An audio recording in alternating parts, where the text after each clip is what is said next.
They were the outcasts of the Greek world, until one man would rise and take his people to the heights of empire. Alexander was one of history's great commanders. He was well aware that he lived in an age of innovation in Greek warfare.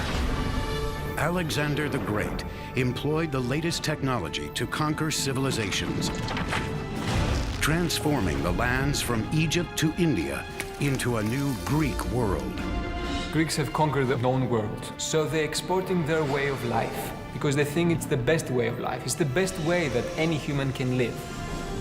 But there are no kingdoms without a king, and with Alexander's swift and stunning demise, his empire would crumble almost as quickly as it was built.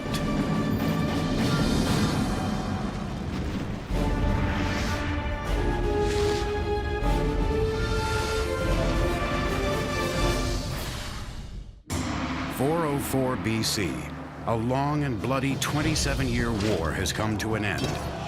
Athens, its once dominant navy destroyed, is starved into submission at the hands of its arch-rivals, the Spartans. The Athenian generals commanding the main Athenian fleet made a disastrous mistake that led to a great battle and a terrible defeat for the Athenians at a place called Aigos In the decades after Athens' demise, the city-states of Sparta and Thebes would vie for dominance of Greece. But in 359 BC, a 23-year-old from the remote northern Greek region of Macedonia became king, and within 2 decades would change the face of Greece. His name was Philip II. Macedon was a funny Greek state. It was always a bridesmaid and never a bride. It had lots of potential, both in manpower and natural resources, but it had never managed to get its act together.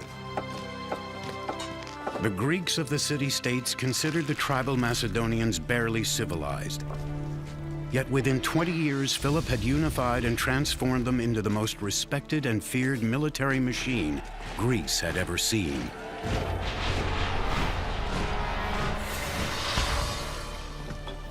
Philip built Macedonia on 2 fronts, diplomacy and strength. He began by creating alliances with the surrounding city-states, while at the same time reinventing the Macedonian army, making soldiering a full-time and highly trained occupation. But the key to his new professional army was a corps of engineers that Philip organized to design and build new instruments and machines of war. An innovation that changed forever how wars would be fought and won.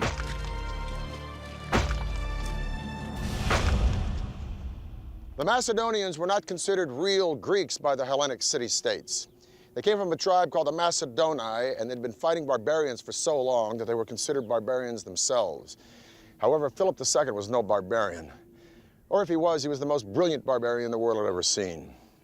Hello, I'm Peter Weller. The pillar of Philip's military strategy was his combination of cavalry with infantry. And the pillar of his infantry was a formation called the phalanx, a rectangle group of foot soldiers that traveled very lightly at a marching speed few other armies could equal. The phalanx had been a part of Greek warfare for hundreds of years. Now Philip would infuse it with a weapon never before seen on the battlefield.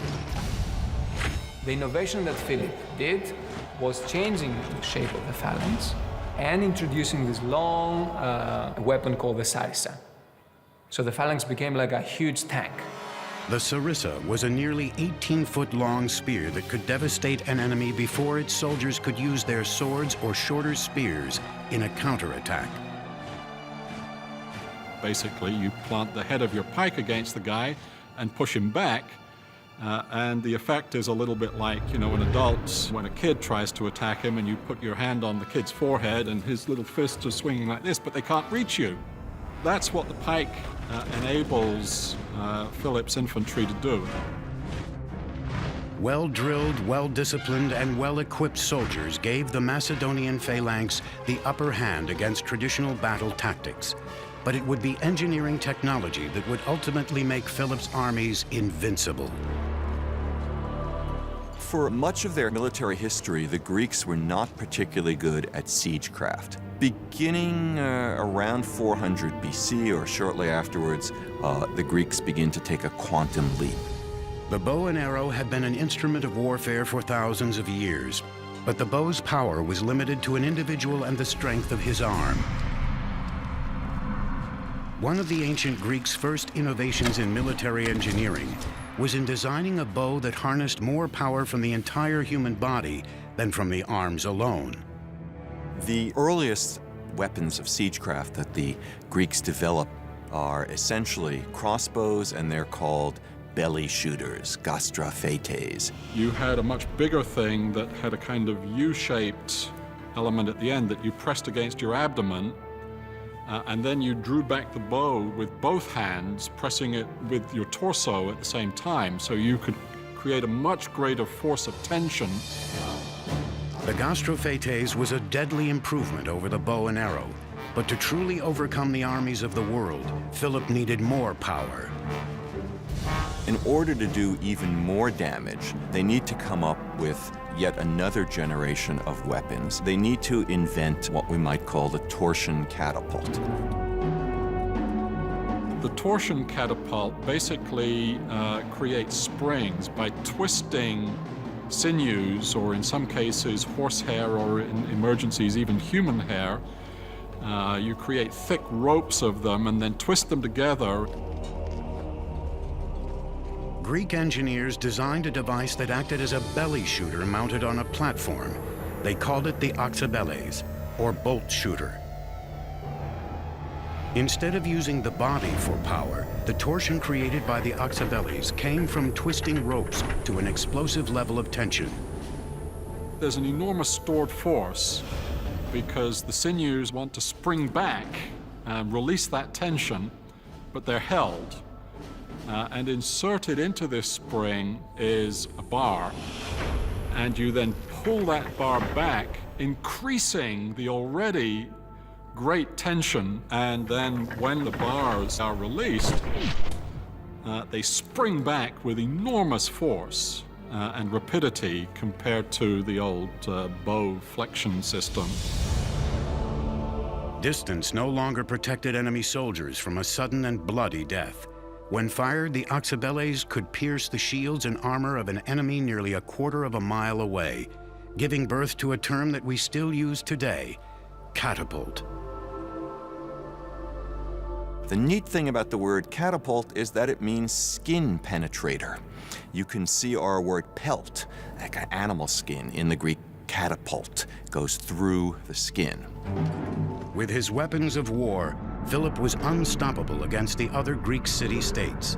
By 338 BC, Philip's victory over Athens and Thebes made him the undisputed master of Greece. But it was Philip's actions after the battle that would indicate how the Macedonians would rule the lands they conquered, despite their barbaric reputation. Philip and his son Alexander, who was only 18 years old, defeat a coalition of Thebans and Athenians at the Battle of Chaeronea in 338 BC. And then Philip does a remarkable thing. He lets all the Athenians go back home. Then he calls together a council at Corinth, invites all of the city-states. He's got to cloak his power in some sort of diplomacy. And he tells all the city-states, you can groove. It's all going to be the same as it was before. He could have scorched the earth, just like Genghis Khan a few centuries later, but he didn't. Why? We've got to remember that the Greeks thought of the Macedonians as no better than a bunch of thugs. And the Macedonians didn't care much for the Greeks either. But Philip had had his taste of the Hellenic ideal during his time at Thebes. And as a king, he invited Greek philosophers and teachers to come to Macedonia. His entire court spoke Athenian Greek. Philip didn't want to destroy Greece. He wanted to be Greece. He was like the nerd at the back of the class who wanted to join the frat party, become one of the cool guys, albeit a little bit tougher. In his moment of triumph, led by Macedon, he was preparing to carry out his life's ambition, which was to invade the Persian Empire. He would never get there. Philip would meet an untimely demise at the hands of the ultimate insider. Just before Philip began his Persian conquest, he held a public celebration. as he marched alone ahead of his entourage to prove he had no one to fear. A bodyguard suddenly rushed forward and plunged a dagger into his chest. The man who had put Greece on the map was dead at 46. Was he a lone assassin, or was there a bigger plot? We can never know for sure because while the assassin was trying to escape, he was mowed down by Philip's guards. Philip's dream of dominating the Persian Empire would not die with him, but only gather strength with the emergence of his son, a 20-year-old named Alexander. It was Alexander who would use Philip's army, engineers, and technology to far exceed even Philip's wildest ambitions, transforming the world into a Greek one. Marriage was a key component in Philip's diplomatic strategy. Of his 7 wives, only 1 was a Macedonian. In just 20 years, Philip II had transformed the Macedonians into a mighty army and became the absolute master of Greece. But Philip's assassination in 336 BC cut short his ultimate ambition and self-proclaimed destiny: to invade Greece's age-old enemy, Persia. Philip had conquered Greece. Now it would be up to his son to conquer the world. He was a man who became known throughout history as Alexander the Great. Alexander was one of history's great commanders. He was absolutely brilliant on the battlefield. True enough, he inherits a great military machine, but he has to get the credit for leading this machine at a very young age. Philip had laid the engineering groundwork for conquest. Now it was time for his son to finish the job. In 334 BC, Alexander led his Macedonian army of over 35,000 soldiers into battle against the Persian Empire.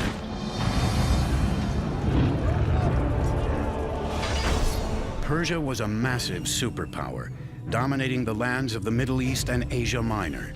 Alexander and his army rampaged through what is now modern-day Turkey, carving deep inroads into Persian territory. But the Persians still had an advantage that Alexander had to neutralize if he hoped to conquer Greece's age-old enemy. Alexander's got a problem. He doesn't have a fleet. So what he needs to do is to find a way to neutralize the Persian fleet. And his strategy is to fight the Persian Navy on land by laying siege to and taking each of the great Persian naval bases. Alexander continued to march south along the Mediterranean coast, laying siege to the cities and ports who resisted his advance. But it was the fortified and powerful city of Tyre that would provide Alexander and his engineers with their biggest challenge. Tyre, in antiquity, was an island, a small offshore island. The city actually lay on an offshore island, and that made it relatively impregnable in the eyes of the Tyrians themselves, since they had a great fleet. All of that changed in the late 4th century. At first, Alexander tried diplomacy. He sent messengers out to the island, urging city leaders to accept a peace treaty. The answer was short and to the point. They killed Alexander's ambassadors and threw their bodies from the top of the walls into the sea. The stakes were high. If Alexander failed to take the city, it would send a message to the world he wasn't invincible. With Tyre protected from his land forces by the sea, it was up to his engineers to bring the battlefield to the city, where Alexander could fight the Tyrians face to face. Tyre would be an island no more. What if the enemy refused to come out and fight you? Alexander realized that he could not allow his military operations to get bogged down in the face of fortifications, and that meant that he needed techniques and weaponry that could attack fortifications.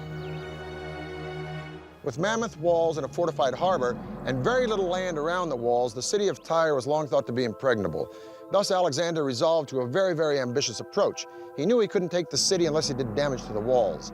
So he had his engineers build a causeway, a bridge from the mainland to the island. causeway was about half-mile long, 200 feet wide, 20 feet high. When the causeway was within striking distance, Alexander unleashed a hail of terror on the city, and then he deployed the only weapon he knew would end the battle, a siege tower. The towers were a kind of multi-storied armored car that moved forward on wheels. Outside, they were fireproofed with rawhide, covering the entire wooden structure. Inside, a central staircase led to a series of platforms where Oxabeles and other catapults launched missiles onto Tyre's walls. Down below, others used the tower as protection to wield a ground-level battering ram. They'd literally wheel them up to the wall. The men inside would be protected, and they would be shooting arrows at the defenders on the wall and trying to cross over onto the wall and to kill the defenders. Alexander's siege towers pummeled the walls of Tyre for days. Once the fortress had been breached, Alexander went for the jugular. He unleashed a firestorm of reprisal upon the city that had resisted him. The assault itself would really be a terrifying experience for everyone involved. The only way to signal would be through trumpets, so you have to imagine trumpets blaring, a tremendous noise of men attacking, flags blowing in the wind on the battlements of the city that was under attack. I think it would have been an extraordinary scene. Alexander resumed his trek southward through Palestine. His confidence soaring, he now set his sights on the greatest empire the world had ever seen, Egypt. With its soaring pyramids and unrivaled colossal tombs, Egypt was an ancient culture Alexander revered. But there was another more practical reason Alexander coveted Egypt. It was the breadbasket of the Mediterranean, whose wheat fields would be invaluable in feeding Alexander's expanding empire. But unlike Tyre, conquering the Egyptians required no bloodshed. Alexander entered Egypt as a liberator and as a figure of extraordinary powers. The Egyptians not only welcomed Alexander, they made him a god.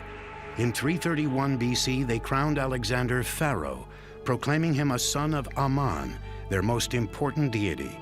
At age 24, Alexander had transcended mortality. One can imagine that someone to whom extraordinary things happened, to whom all doors seemed to open themselves magically, to whom every endeavor was rewarded with victory, would think, well, perhaps I am, in some respect, a god. And I think that Alexander really did think this. He wasn't just pretending. He was trying to find out more about himself. By the late 4th century BC, Greek cities were springing up in the wake of Alexander's marauding army. These cities served as centers of control and administration, but more importantly, they became a means of spreading a unifying fabric of Greek language, culture, and learning. The result would be a template of city engineering that would extend to the farthest regions of Alexander's empire. Alexander ordered that his soldiers be clean-shaven so that enemies couldn't grab their beards in close combat.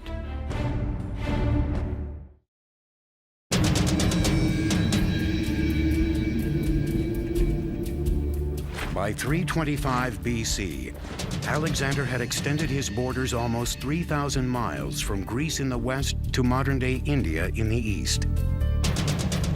Alexander's army may have been a wrecking machine, but the legacy his empire left in its wake was a new Greek world.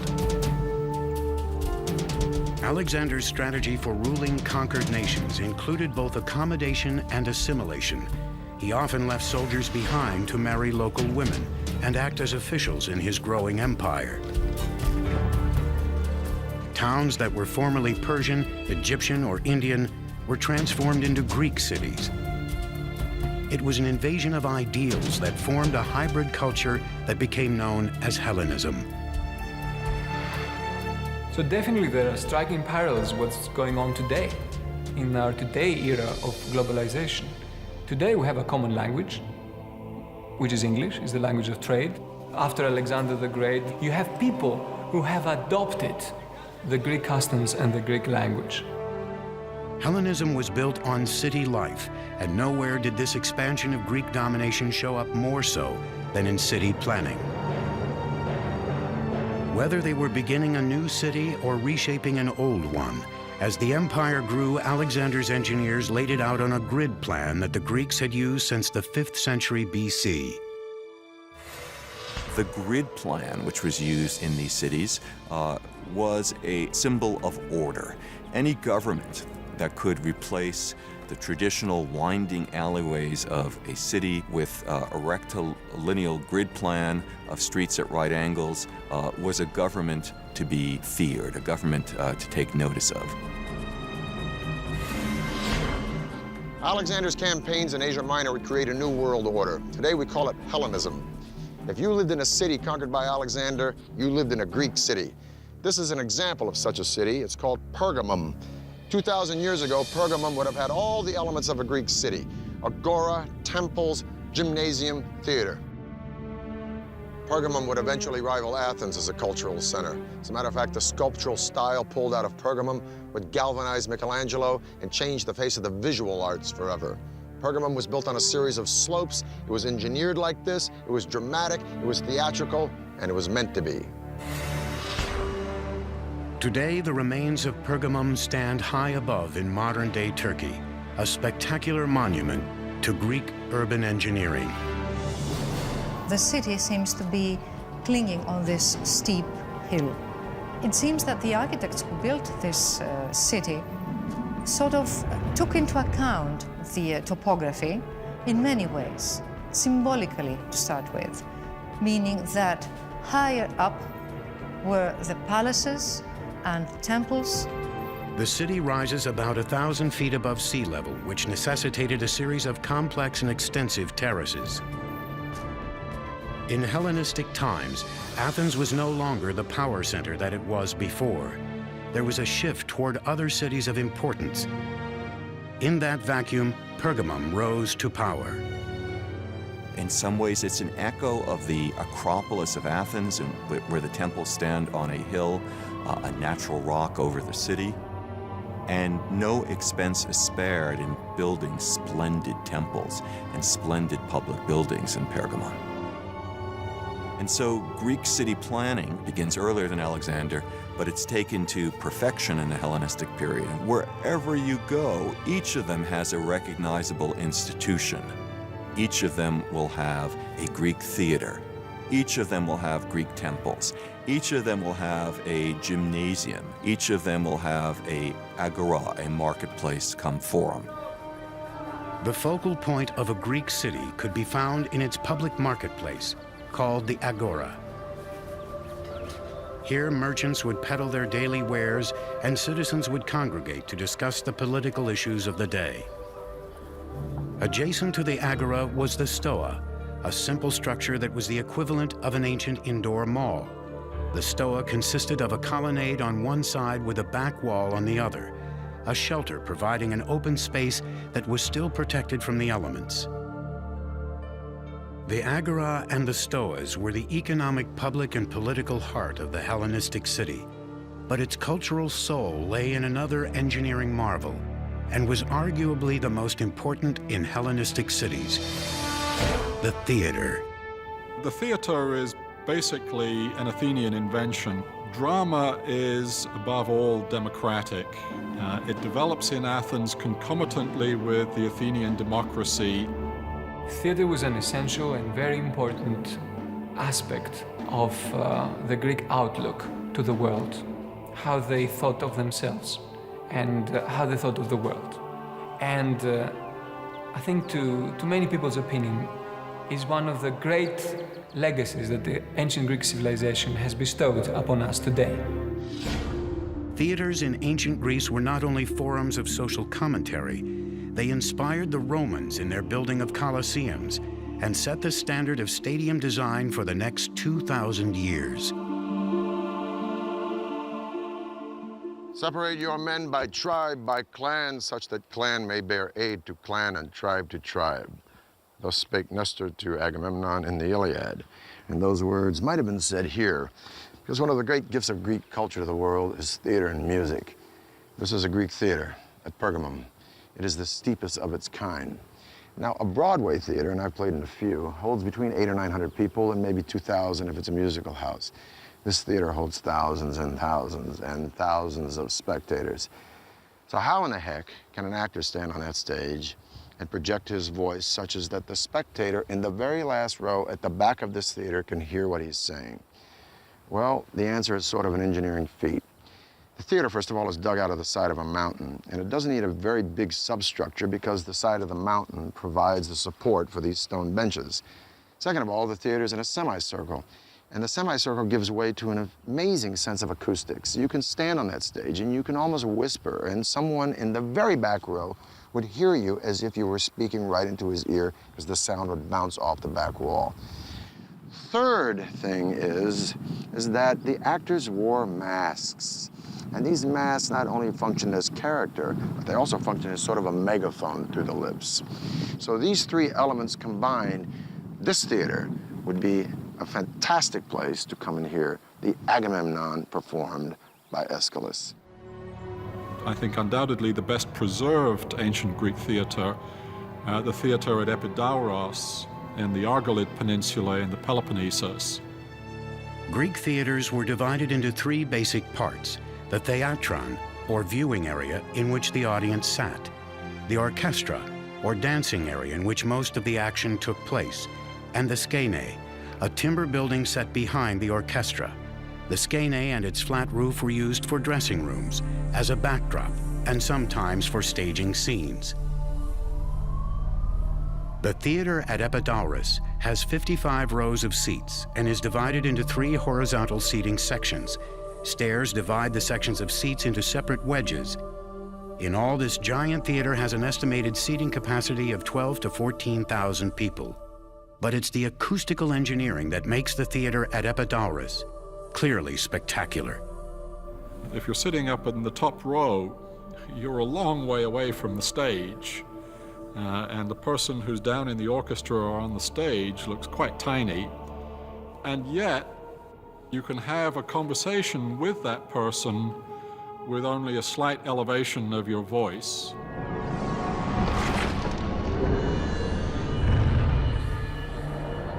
In just 10 years, Alexander had set the stage for Greek culture to dominate the world. But empires and their leaders eventually fall. Alexander was no exception. His untimely end would give rise to kings and kingdoms whose engineering feats would be considered ancient wonders of the world. In 326 BC, Alexander founded the city of Bucephala in honor of his slain horse.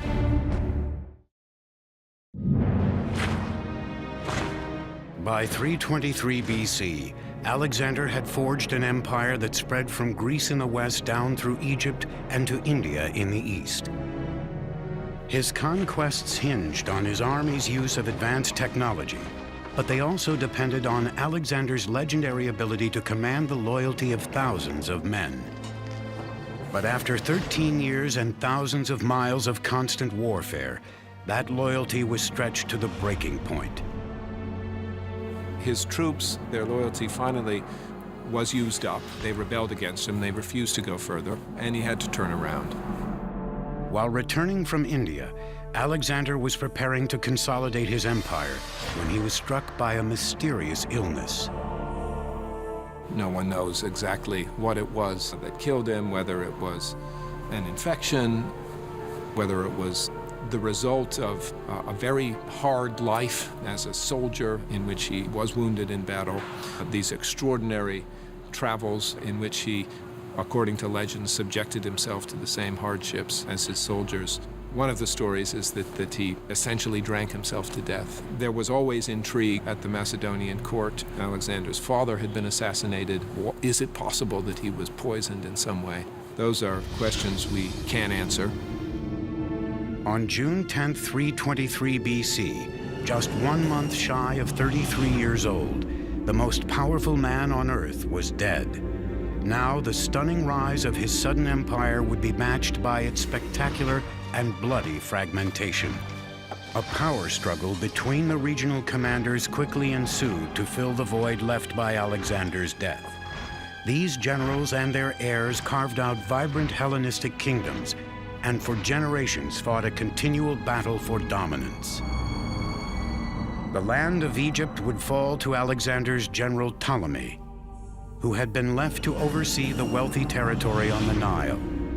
Ptolemy would shape a kingdom that combined Greek and Egyptian culture into a dynasty that would last for almost 300 years.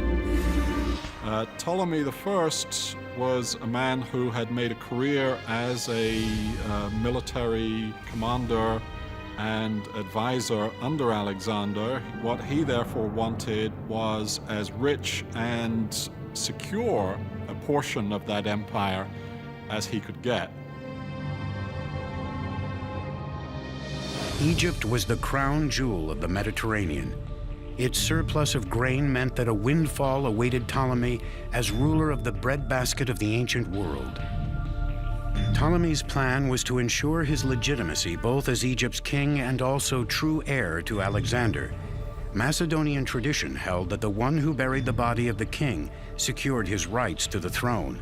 So Ptolemy hijacked the funeral procession of Alexander and brought the mummified body to Egypt, where it would eventually rest in Alexandria, the same city Alexander himself had founded 15 years earlier. Under Ptolemy, Egypt would grow to be a powerful kingdom, and Alexandria would transform itself into the intellectual and scientific capital of the Greek world. He wanted it to be a city that joined with Greek culture and used both Greek and Egyptian technological know-how to build a new Athens, if you will. Alexandria lies on Egypt's coastline, and an easily accessible harbor would be vital for sustaining trade with other cities around the Mediterranean. To that end, Ptolemy ordered one of the most ambitious engineering projects ever seen, the world's first known lighthouse. During the night, it's shown to a great distance, and ships can actually see it from many, many miles away. And during the day, there was smoke coming out of it, so it was still very visible. It must have been a formidable thing to behold. At the time, only the Great Pyramid at Giza was taller than the lighthouse. Legend says it stood 300 feet tall, comparable in size to the Statue of Liberty. Some estimates claim the lighthouse may have stood as tall as 450 feet. How the lighthouse was built remains a mystery, but 25 miles from Alexandria, a funeral monument stands that researchers believe is a scaled-down replica of the actual lighthouse. Based on that model, it appears the lighthouse was constructed with 3 separate and distinct levels. The lower level was square, the one above was octagonal, and the final one was cylindrical. And on top, there was the beacon. From the top of the lighthouse, a strong and steady beam of light emanated out into the sea. Scholars believe wood was most likely the lighthouse's fuel, and that the lower section housed a spiral ramp large enough for pack animals to climb, pulling carts laden with firewood. The ramps may have led to a series of storage rooms where the firewood was kept. From the second level upwards, a shaft with a dumbwaiter was probably used to lift fuel up to the top. There are stories about mirrors and devices that could amplify the light of this fire so that it could be seen from miles and miles away. But there is no real evidence of such a thing, and there are quite a few scholars who believe that it was just a normal beacon, it was just a big fire and nothing more. The lighthouse stood for almost 1,600 years, battered by storms, tidal waves, and even earthquakes. Then around 1300 AD, massive quakes brought that ancient wonder of the world crashing down for good. For nearly 700 years, the lighthouse lay buried underneath the waters of the Mediterranean. Then, in 1994, a team of divers and archaeologists uncovered massive stones in Alexandria's harbor, revealing what may be the foundations of a guiding light in engineering history. Jean-Yves Empereur, a well-known French archaeologist, started a very, very important series of underwater research. He is finding architectural members of the pharaohs, so there might come a day when it may even be restored. Beneath the waves, archaeologists documented pieces of stone that weighed more than 70 tons, including one piece that was believed to be the lintel of the lighthouse's massive doorway. But the lighthouse would not be Ptolemy's only engineering marvel in Alexandria. As the lighthouse rose above the skyline, he launched another building project, one that brought the greatest minds in the world to his cosmopolitan city. It was called the Great Library of Alexandria, a place that claimed to have over 200,000 scrolls dedicated to knowledge and learning. It was here that one engineer would harness the power of steam 1,700 years before the world ever imagined a locomotive. It was in Alexandria during the reign of Ptolemy II that the Hebrew Bible was first translated into Greek.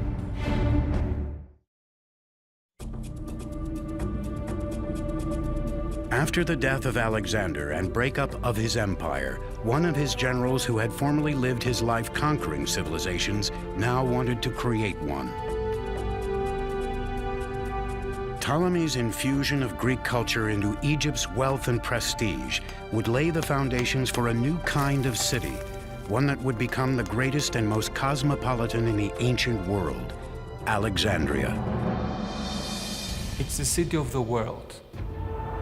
And as such, the kings, the Ptolemean kings of the new kingdom of Egypt, created something that's completely new in the known world.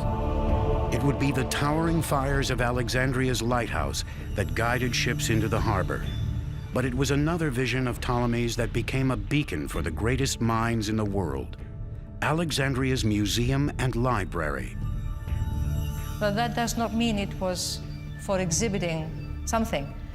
A museum at that time meant something like a research center. It's a think tank, perhaps the world's first great think tank. And Ptolemy buys great scholars and writers from around the Greek world. And the library is the greatest repository of books in the Greek world. It had a mythical amount of scrolls, some say 200,000, some say 700,000. It was at the museum and library where, for the first time in human history, knowledge becomes a commodity to be stored and shared. In fact, some scientific discoveries made in Alexandria over 200 years before Christ wouldn't be accepted until 1,800 years later. Pupils were taught the Earth was round, and one of the great astronomers, Eratosthenes, calculated the circumference of the Earth and was off by less than 1%. So it's perhaps a very interesting story that the Ptolemean kings, whenever a ship will come into Alexandria, the first thing that the captain had to do is had to declare if he had any papyri, any works of philosophers or science on board. They were taken to the library to be copied, but usually they gave the captain back a copy and not the original. Although Ptolemy was a Macedonian Greek, the key to the success of his dynasty in Egypt would be in its willingness to assimilate Egyptian culture. Ptolemy's own family went to great lengths to adopt Egyptian practices as their own. Ptolemy's son, Ptolemy II, even married his own sister, Arsinoe.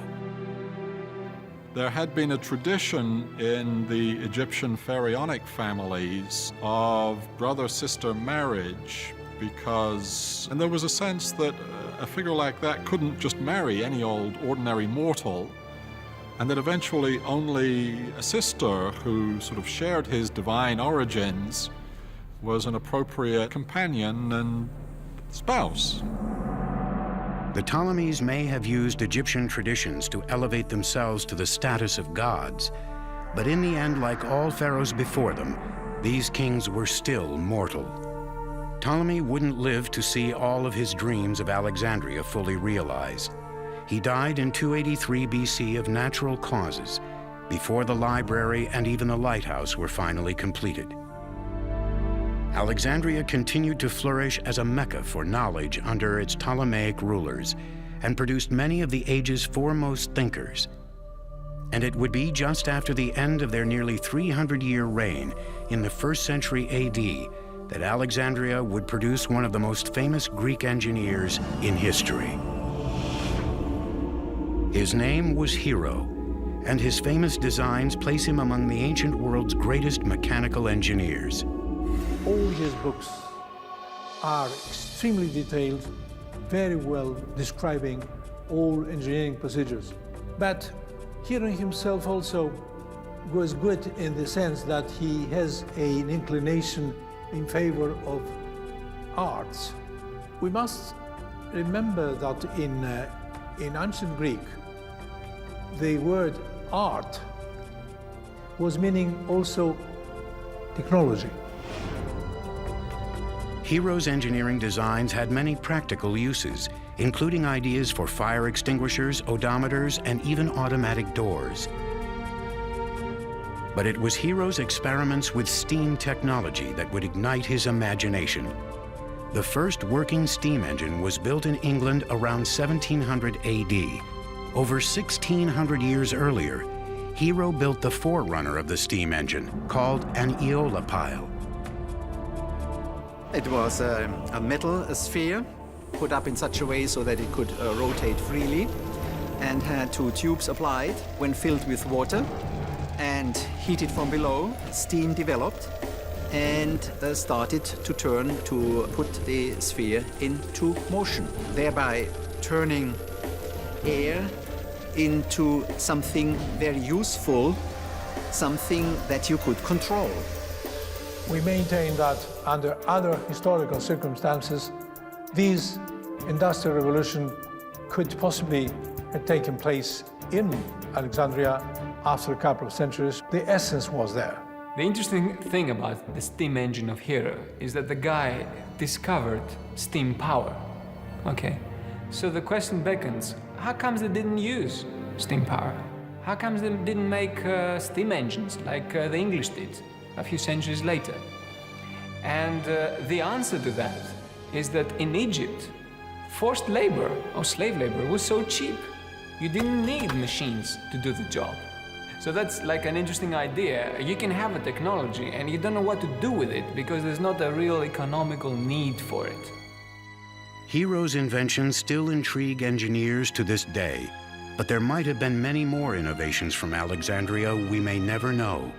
Scholars don't agree on when it happened, but much of the ancient world's scientific knowledge vanished into smoke and ashes when the ancient library burned to the ground.